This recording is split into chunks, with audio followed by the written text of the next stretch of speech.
ፈተና ላይ መልሱን የማታውቀው ጥያቄ ሲገጥም ዝም ብለህ ነው የምታተኩረው? እንደዚህ ማድረጉን አቁም። ከግምት ባለፈ ሳይንሳዊ በሆነ መንገድ ትክክለኛውን መልስ የምታገኝበትን መንገድ አሳያለሁ። በዓለም ዙሪያ ያሉ ጎበዝ ተማሪዎች መልስ ሲጠፋባቸው የምትጠቀሙባቸውን 3 ምስጢራዊ ዘዴዎችን በዚህ ቪዲዮ አሳያችኋለሁ።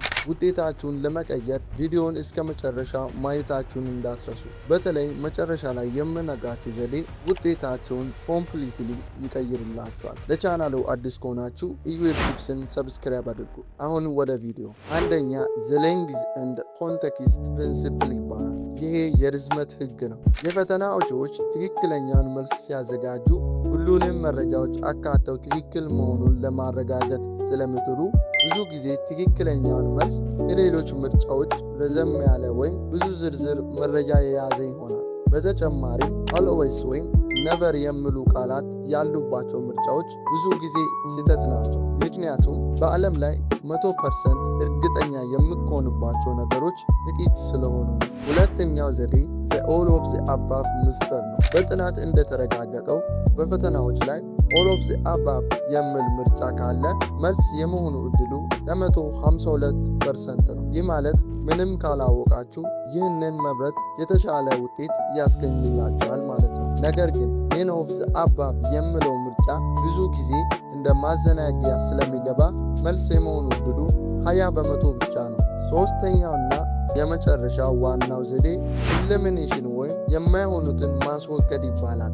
አንድን ጥያቄ ስታነቡ ትክክለኛውን መልስ ከመፈለግ ይልቅ ስህተት የሆኑትን ፈልጋችሁ አጥፉ። ለምሳሌ የጥያቄው መልስ ቁጥር ከሆነና ምርጫዎቹ 10፣ 12፣ 15 እና 100 ቢሆኑ 100 ከሌሎቹ በጣም የራቀ ስለሆነ ስህተት የመሆኑ እድሉ ሰፊ ነው። 2 የማይሆኑ ምርጫዎችን ካጠፋችሁ የቀሩት 2 ምርጫዎች ላይ የመመለስ እድላችሁ 50/50 ይሆናል። ዝም ብሎ ከመገመት 50% እድል ይሻላል።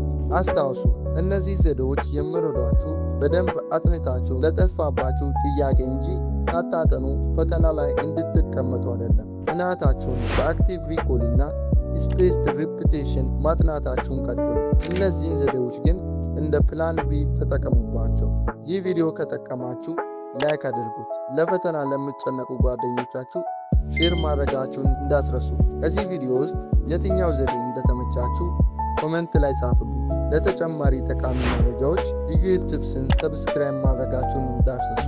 በቀጣይ ቪዲዮ እስከምንገናኝ መልካም የጥናት ጊዜ